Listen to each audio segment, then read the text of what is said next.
que le hemos puesto, viviendo en su palabra, en este mes de la Reforma que vamos a estar entrando ahora en octubre, que se celebra el día 31 de octubre, justamente cuando Martín Lutero clava las 95 tesis en la Catedral de Wittenberg, en Alemania.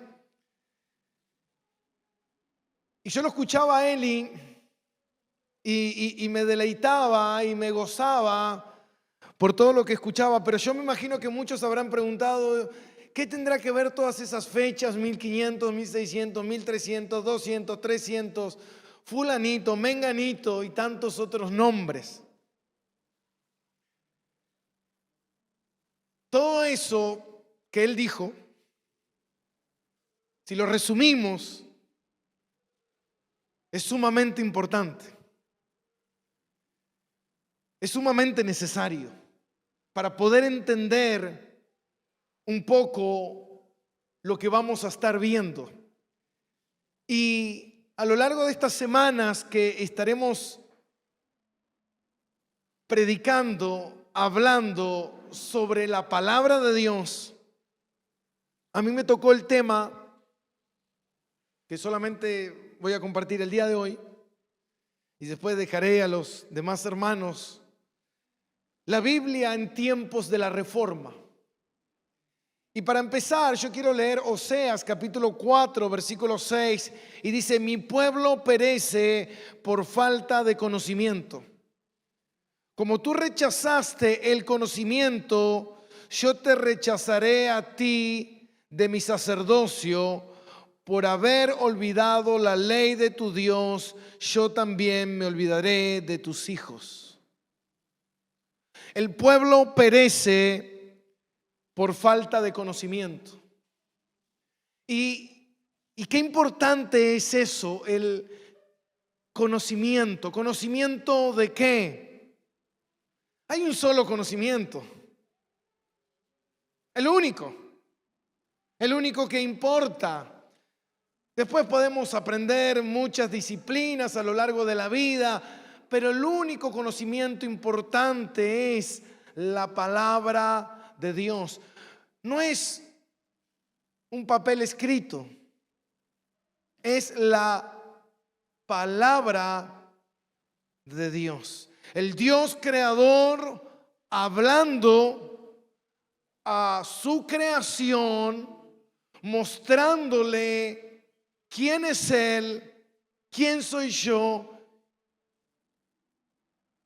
y apuntándome a mi Salvador. Mire si es poca cosa. Esto es salvación. Sin esto no hay salvación. Para ser salvo, yo necesito esto. Para empezar, necesito la palabra de Dios. Sin la palabra de Dios, yo no puedo ser salvo. Yo necesito la palabra de Dios para ser salvo. Y mire lo que dice Mateo capítulo 4, versículo 16. Y quiero usar ese lema porque fue el lema que usaron los reformadores. El lema que usaron es: de las tinieblas a la luz. Y ellos usaron Job. Pero yo quiero leer Mateo 4. Y dice: el pueblo asentado en tinieblas vio gran luz. Y a los asentados en región de sombra de muerte, luz les resplandeció. Desde entonces comenzó Jesús a predicar y a decir: arrepentíos, porque el reino de los cielos se ha acercado.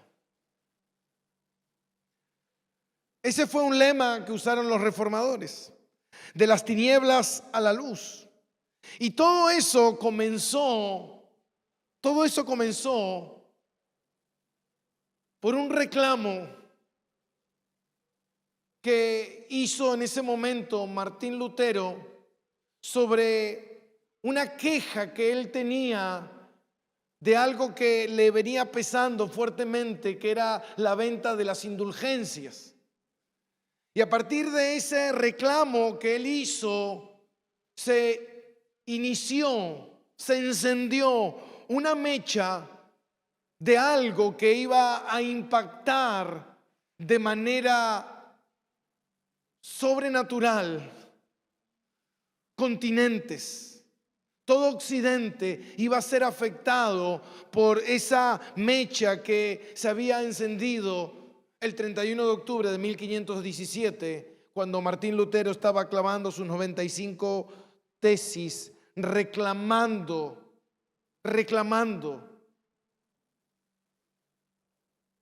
que prestáramos atención a la palabra de Dios, que miráramos a las Escrituras, porque se estaban haciendo cosas, hermano, terribles.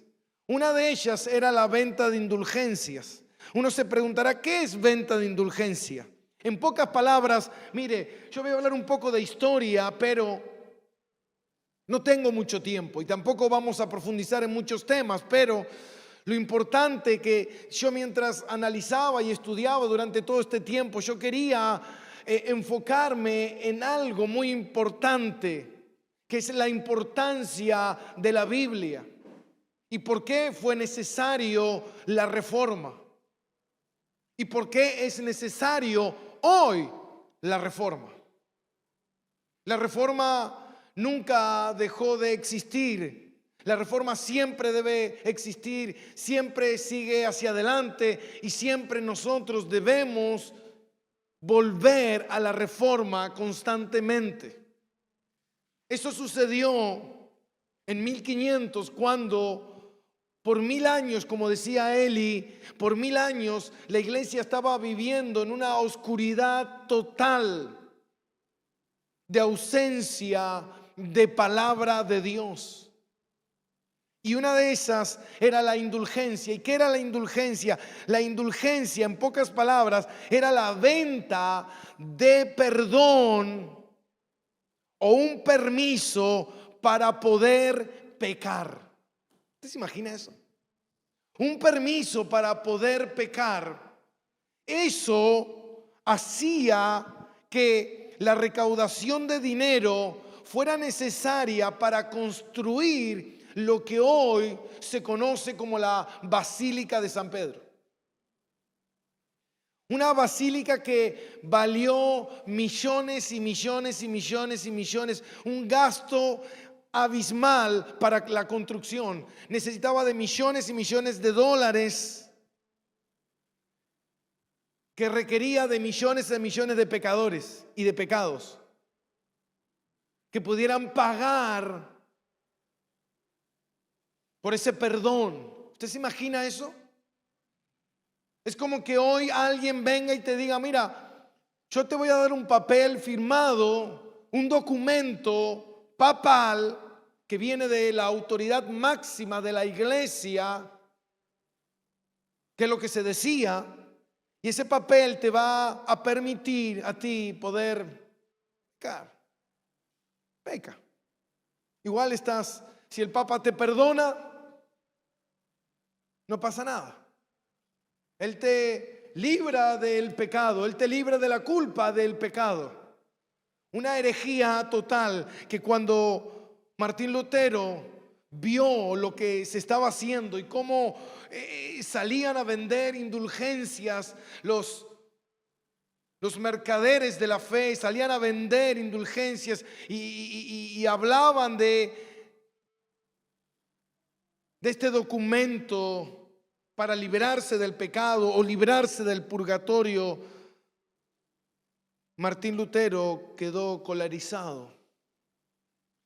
Y por eso lo que él reclamaba era que nosotros pudiéramos ver que eso era una distorsión de la palabra de Dios, una herejía. Y así como esas, muchas otras, como la autoridad final del Papa. La autoridad es la palabra de Dios. La autoridad es Dios, no los hombres. Y era algo que la iglesia había distorsionado con el paso de los años.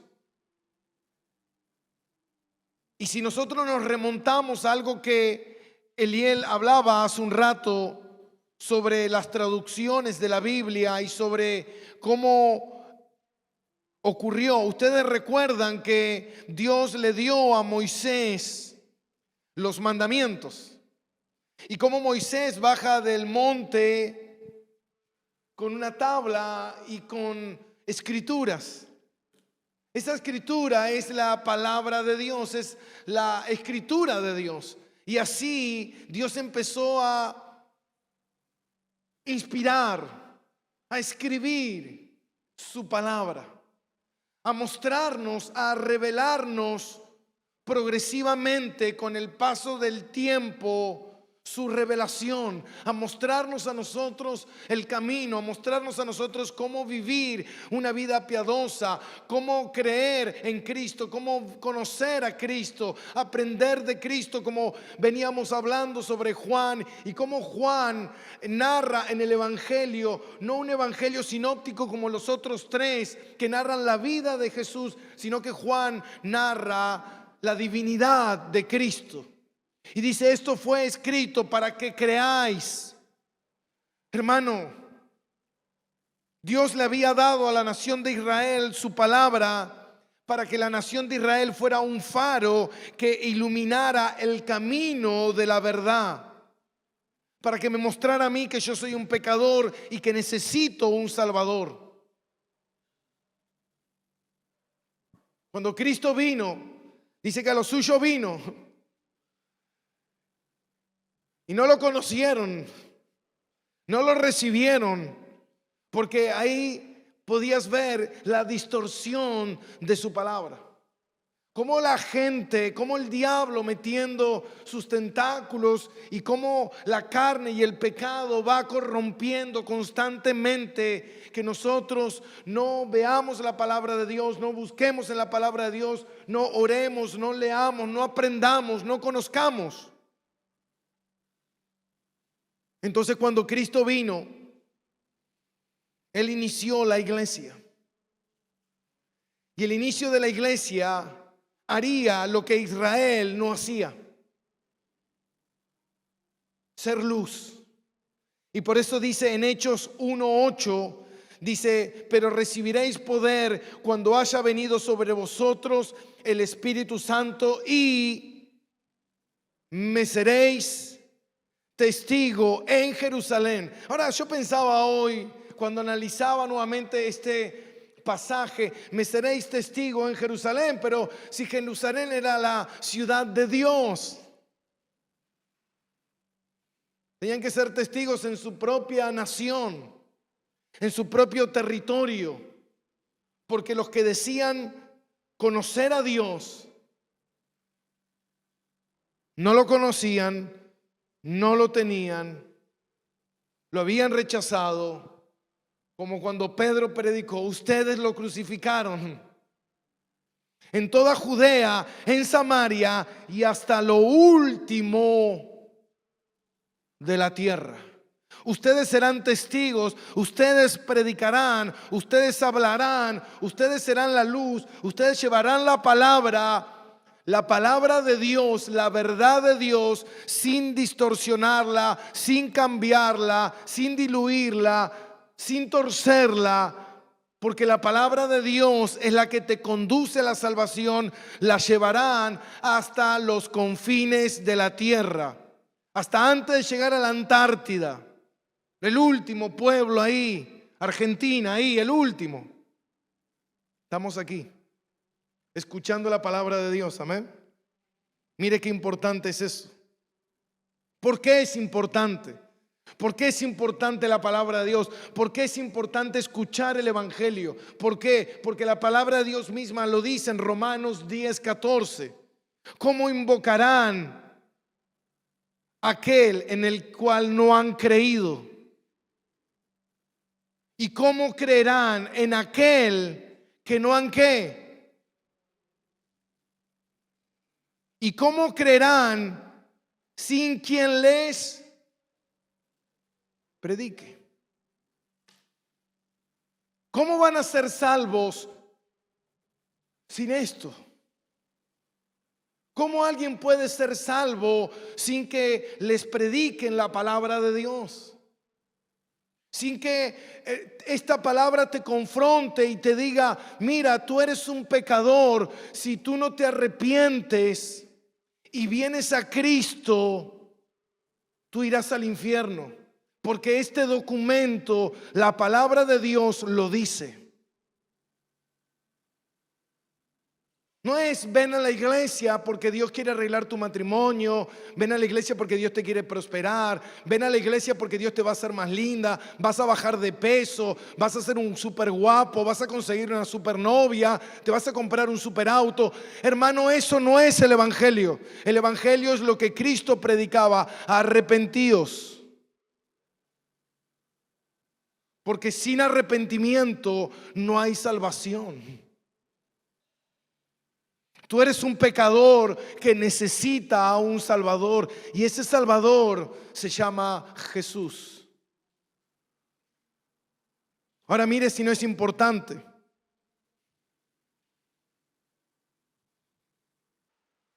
Cuando la iglesia primitiva empezó a llevar el mensaje de Dios, tuvieron que traducirlo. ¿Se acuerdan que cuando fueron al primer concilio de Jerusalén, que estaban predicando a los gentiles, y el evangelio se empezó a predicar, se empezó a extender y empezó a salir de Jerusalén, de Samaria, y estaba visitando nuevos lugares? La gente estaba escuchando el evangelio por sus hijos, por Pablo, y estaban predicando el evangelio. Y se empezó a traducir al griego, porque el lenguaje más común que había en ese tiempo era la lengua griega.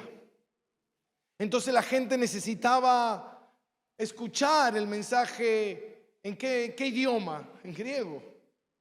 Si leía, ¿en qué tenía que leer? En griego. Si no sabían otro idioma, ¿qué le iban a hablar? ¿En chino? Hoy en día hay muchos predicadores que hablan en chino, mi hermano, porque ni siquiera predican la palabra de Dios. Entonces, si tú no hablas la palabra de Dios, si tú no predicas la palabra de Dios, lo que tú estás predicando es chino, porque la gente no puede entender. Cuando tú le estás diciendo a la gente, mira, hermano, tú tienes que ser cristiano para que seas prosperado, eso es chino, porque eso no te da entendimiento de salvación. Eso no te conduce a Cristo, eso no dice la palabra de Dios. Entonces, cuando se tradujo al griego, la lengua griega era la lengua más común en ese tiempo. Pero al tiempo, la lengua latina, el latín, se empezó a hacer popular. Y el latín se empezó a impulsar cuando la iglesia hace una alianza en el año 313 con Roma, con el Imperio Romano. Hace una alianza con el Imperio Romano y la lengua latín era la lengua común. Pero ¿sabe qué, mi hermano? Tiempo después, siglo V, siglo VI, el Imperio Romano finalizó, desapareció. Y así como desapareció el Imperio Romano, ¿sabe lo que pasó con su lengua? Desapareció también. Y ahí, con esa traducción que contaba Liel de Jerónimo, la Vulgata al latín, lo que tenían era una Biblia en latín cuando la gente no sabía latín. Cuando la gente no oía latín, no entendía latín. Solamente el latín era algo que se utilizaba en el clero o en las personas con mucho poder adquisitivo. La gente mayormente en el mundo era ignorante, no estudiaba, no había escuelas. Imagínese eso en el año 500. Tú ibas a una iglesia y escuchabas una misa en latín que tú no entendías. Entonces tú te tenías que abstener a lo que te decían o a lo que vos tenías que hacer. Entonces, si alguien venía y te decía, hay que vender indulgencia o tú tienes que comprar una indulgencia, tú la comprabas porque tú no entendías que la Biblia eso lo prohíbe. Entonces simplemente abrazabas lo que te decía. Entonces las personas, las autoridades, el clero en ese momento empezaron a abusar de un montón de cosas en la palabra de Dios. ¿Sabe qué? A tal punto que esa oscuridad fue tan grande que a la gente se le dio una Biblia. Escuche bien. Se le dio una Biblia a la gente. Dice, ¿qué Biblia? La Biblia, la Vulgata en latín, donde ellos no podían entender. Se le dio una Biblia que se la conocía como la Biblia de los pobres. ¿Y sabe cuál era? Una Biblia que también se le decía la Biblia de piedra. ¿Y sabe qué le decían a ellos?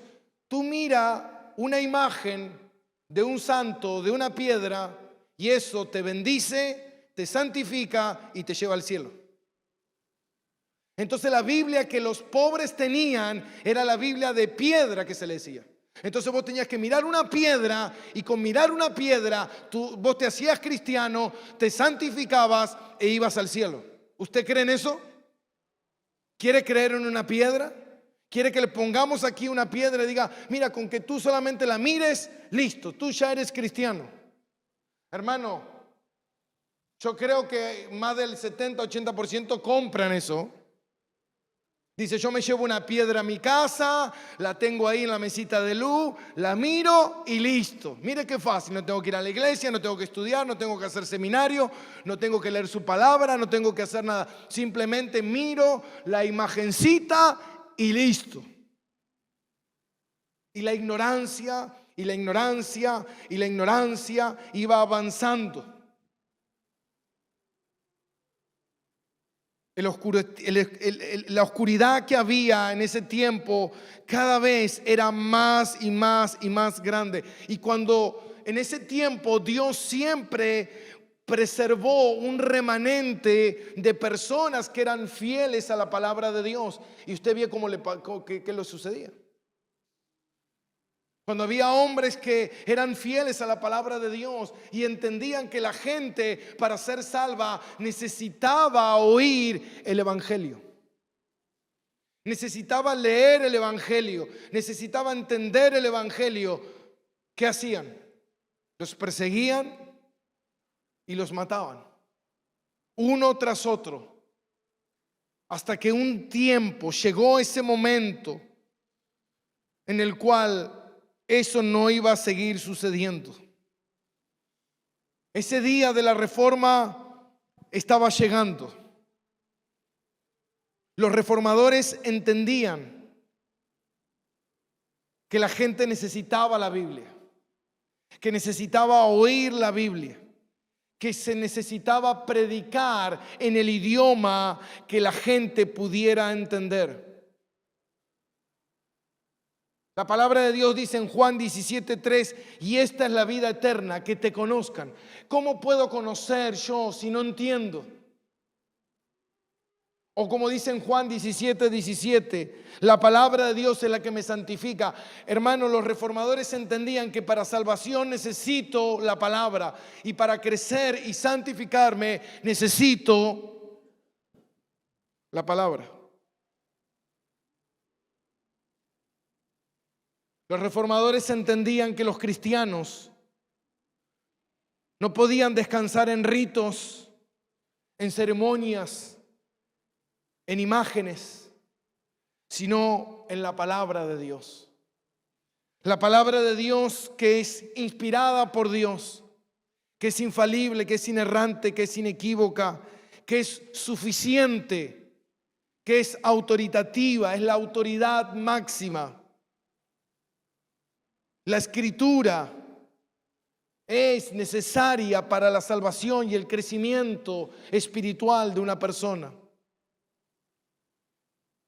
El cambio que la reforma traería, y escuche bien esto, fue mucho más allá de lo que nosotros nos imaginamos. Quizás nosotros vivimos dentro de un tupper acá en Argentina o en América. Pero usted no se da una idea de lo que esto ha sucedido en Europa, en Holanda, en Suiza, en Ginebra, en Francia, en Alemania, en Inglaterra, en Estados Unidos, en Irlanda.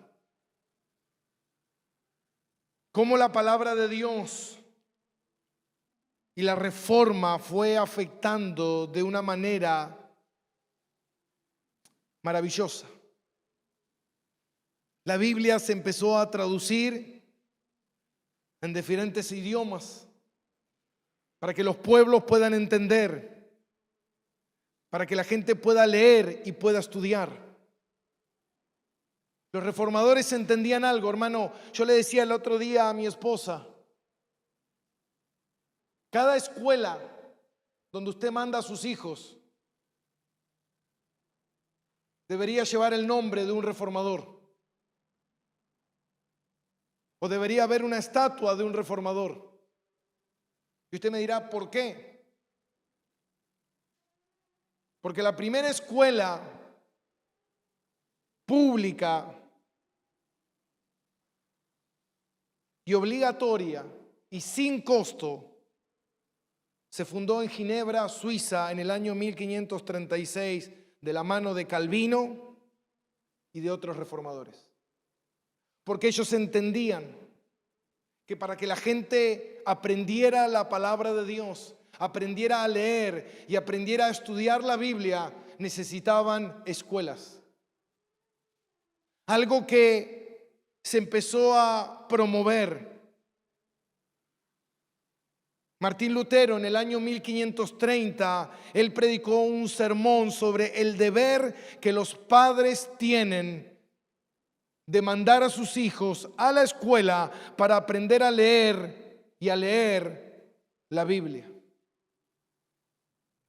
Porque él decía que el arma del diablo es la ignorancia y es caer en la trampa de que tú no necesitas aprender a leer y estudiar la Biblia. El pueblo perece por falta de conocimiento. Por eso lo que nosotros hoy conocemos, y muchas veces podemos decir, bueno, el fundador de la escuela es Sarmiento. Hermano, esto está en los libros de historia. Esto no lo digo yo. Esto lo dice la historia.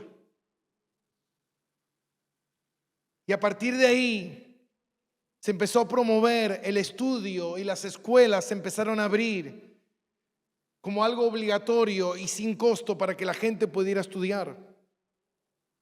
En 1559 se fundó la primera universidad gratuita. En el año 1642 los puritanos, ¿se acuerdan que yo les conté que fueron de Inglaterra a América? Estos puritanos que vivían en América promulgaron la primera ley de educación obligatoria para todos los niños. Wow. Las primeras universidades y más prestigiosas del mundo que hoy se oponen al cristianismo.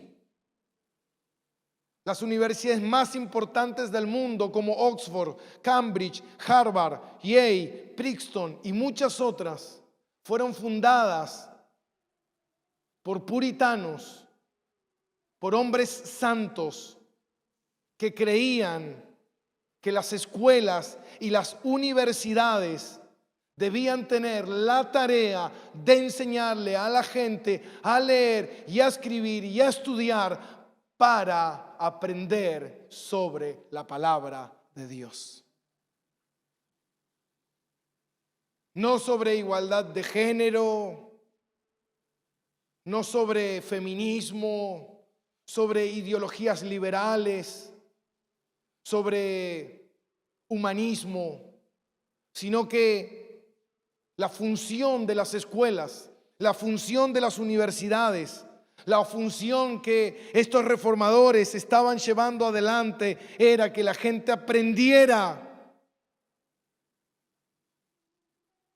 pero no aprender a ser grandes científicos, aprender a ser grandes escritores, grandes pensadores, sino que aprendieran a ser grandes cristianos.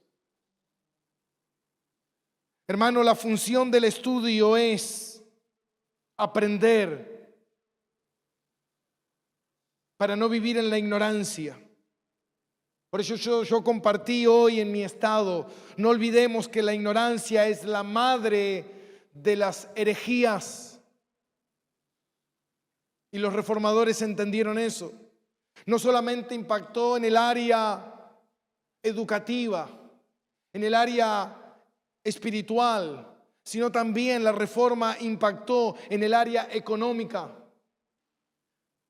La gente que vivía en una oscuridad total, de repente estaba viendo con claridad, escuche esto, estaba viendo con claridad el propósito de su vida. Ese fue el lema que hasta el día de hoy subsiste en Suiza con los fabricantes de relojes. Se cree que en Suiza están las mejores fábricas de relojes más importantes del mundo, pero el lema era que todo lo que hagamos, lo hagamos para la gloria de Dios. Y el mundo europeo empezó a cambiar y empezó a trabajar para la gloria de Dios. Qué cosa paradójica, ¿no? Que los países del primer mundo, como Estados Unidos, Inglaterra, Holanda, Suiza, son los países más importantes del mundo, mientras que los países que todavía siguen arraigados al catolicismo son los países más ignorantes, más pobres, más discriminados del mundo. ¿Sabe por qué? Porque todavía siguen con la misma influencia. No aprendas, no estudies, deja que te gobiernen, lacras. Y así estamos. Hermano, la clave de la reforma es la palabra de Dios. Y la palabra de Dios es la que te enseña a vivir con excelencia, a vivir con grandeza para la gloria de Cristo. Eso es lo que nosotros debemos buscar, es lo que nosotros debemos promover. Por eso seguiremos predicando y enseñando y tal vez seguiremos siendo atacados. ¿Sabes por qué? Porque muchas iglesias no quieren que prediquemos la palabra de Dios. ¿Por qué?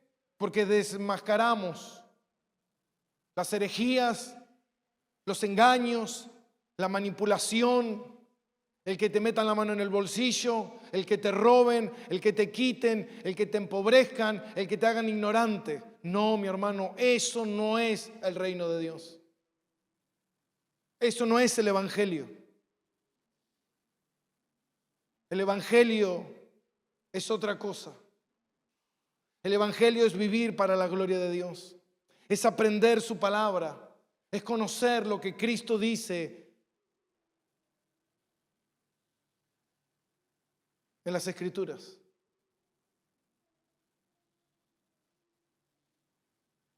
Por eso debemos pelear.